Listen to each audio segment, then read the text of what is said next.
What's going on, everybody? Welcome back to the channel. Hope you've had a great week so far. Today we're going to be talking about one of my favorite tobacco fragrances, which also happens to be one of my favorite fragrance categories. They just never seem to get old, and as somebody who used to be a cigar aficionado, I still consider myself one, even though I don't really smoke nearly as much as I used to. I work at a tobacconist shop down in Miami when I first went down there for college, and that's probably where my love of just the fragrance of quality tobacco and vintage tobaccos from all around the world kind of grew. Obviously, it's not something that's very good for your health, although cigars are a lot better for you than cigarettes, but I think that's partially what started my love for fragrances that contain the note of tobacco in them as well. So I've tried quite a few, and one of my favorites in my entire collection for that category, or even regardless of any category, is probably Tobacco Sapphire from the house of Boadicea the Victorious. And there's a lot of things that make this fragrance special. It is, if you look on their website, they have tons of ingredients in this fragrance, and I'm gonna try to remember most of them just off kind of memory. So I think on the top notes, they have like mandarin, coriander, cumin, incense, and saffron. So you get a nice balance of like sweet, smoky, spicy, a little bit of freshness and kind of citrus sweetness from that mandarin. It's just very hard to describe how well balanced and good this fragrance is. It's just, you can just tell the ingredients they use is extremely high quality. You get the tobacco right off the first smell, which is nice. I think part of that is to do with the incense as well.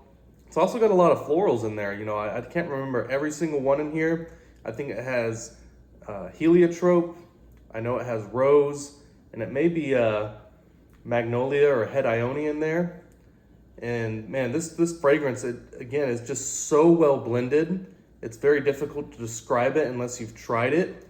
And the base notes are very similar to the top and the middle in terms of just how much they put in there. I think the base notes, you got tobacco, vanilla, benzoin, cistus, cedarwood, sandalwood, guaiac wood.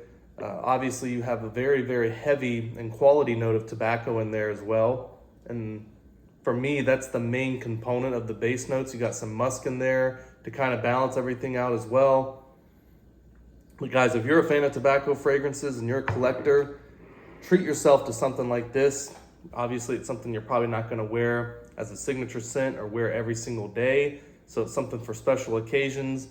Maybe if you're going out for drinks and cigars, a great fragrance to pair with that. In fact, not to spoil anything too much, but I will be doing a 1,000 subscriber special episode soon. I know I'm way past that at the moment, but it's going to be Boadicea the Victorious, Tobacco Sapphire, Amouage Royal Tobacco, probably Argos, Triumph of Bacchus X Straight, even Boundless from Amouage is another great tobacco fragrance. Luxor, even maybe Halicine from Xerjoff. There's quite a few good tobacco fragrances that I have in my collection. Even Couté from Unique Luxury is incredible, even though that's more of a whiskey boozy fragrance. You do get some heavy notes of tobacco, but very interesting with Boadicea. I always try to do my best kind of to pinpoint the type of tobacco that they use. Obviously, it's very difficult to do that when it's blended into a fragrance, but if you smoke cigars, you'll probably know what I'm talking about. But this fragrance here, the tobacco note in there, it smells almost something that you would find in a slightly vintage Cuban cigar. Now, they could have used any tobacco in the world. I could be wrong. And again, when you blend it in with the fragrance, it is very difficult to tell. But from a cigar perspective, it almost smells like the tobacco they would use in like a Siglo 6 or one of the Siglo series from Cohiba. Maybe even like a Padron 1926 80th anniversary, to where it's very well aged, very composed, but it is still very strong and very present. And that's impressive to do, especially when you look at everything that they've blended into this fragrance between the top, middle, and the base notes. Lots of ingredients in here. Could have been very overpowering for any one type of ingredient. The florals may throw you through a loop, so if you look at the ingredients and the heart notes and you see the florals in there, don't be afraid if you're not a fan of floral fragrances, because you don't get a lot of that. I think those are just kind of to blend and soften up all the sweet, spicy, and woody notes. Again, you got the cumin, the incense, saffron, mandarin. Guys, it's just really a complex fragrance. I can see why so many people love it. Is it expensive? Absolutely. Maybe even you could say overpriced for what it is, but the oil concentration is there, so it lasts a long time. The ingredients and the quality of the ingredients are there. They're very well blended, so you really get a good transition between the top, the middle, and the base notes. And it's one of those fragrances to where the more that you wear it, the more you appreciate it. When I got a decant of this a while ago, I really enjoyed it, but it wasn't until I wore it maybe 4 or 5 times on skin to where I really got to the point where I was like, man, I need to just go ahead and buy a full bottle of this because it really is that incredible. And I think a lot of people feel the same way about certain fragrances to where they get hyped up so much, you think you're really gonna enjoy them and you spray it and you do like it, but you don't really truly appreciate it until you wear it, a couple times on skin, really get the development. Also, you want to talk about compliment factors. I don't really wear fragrances for compliments. I wear them because I enjoy them. And if people happen to like them and compliment them, that's an added bonus. But this one, man, it really seems to be heavily complimented, especially for tobacco fragrances. That can be hit or miss. People can really love them or they can really hate them. A lot of women, I don't really see a lot of women wearing tobacco fragrances, although I'm sure there are quite a few that do enjoy them out there. It's just not as common. Usually it's more for men. But this one is definitely more of a unisex one.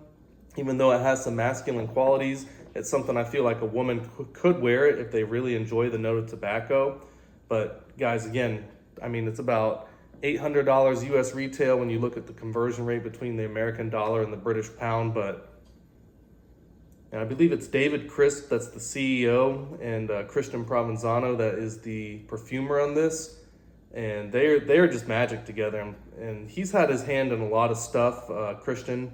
He's done a lot of stuff for Penhaligon. I believe he's done a lot of stuff for Electimus as well. So he's been at it for quite some time, and he's one of the world's best perfumers. I don't think there's any question about that. And this may be one of his best ones to date. In fact, if you look at some of my Boadicea videos that I've done recently, I have quite a few odd ones like Alcif and Pearl Moon that don't get spoken about that much. But overall, after looking at the notes, buying them, trying some of them, a lot of my collection from Boadicea ended up being from the Sapphire collection, and they just have so many good ones. When you look at tobacco sapphire, green sapphire, violet sapphire, blue sapphire, aqua sapphire, I just personally, for me, I've not had a miss there yet. Everything that I bought, even though they are extremely expensive, I'm extremely happy with my purchases. These are not something I wear every day because my collection is so large. I know these are going to last me 15 to 20 years. So in some ways, that's kind of like an investment. I know I'm going to have them for a very long time and eventually, pass them down to my kids if something happens. Who knows if I'm ever going to get old enough to use all the fragrances I have. And I'm sure a lot of people out there watching this video who maybe have hundreds of fragrances in their collection, you kind of just look at it and you step back and it's like, even if I wear 1 to 2 fragrances a day, where I'm not that type of person, I stick with the same fragrance, basically no matter what. I may reapply it later if something happens to where I have to get a shower or I'm working outside or something like that, I may reapply the same fragrance, but I never wear 2 different fragrances on skin in a day unless I'm just kind of testing stuff or doing a video. So for me, wearing 1 fragrance a day, even 365 days a year, if you're wearing a fragrance every single day, you just step back and you look at your collection and you think, man, am I really ever going to use all this in a lifetime? And, perhaps some of you built your collection that way with the thought in mind, as well as I did, to where if you have kids, maybe you pass some of that stuff down and they appreciate it when they're older.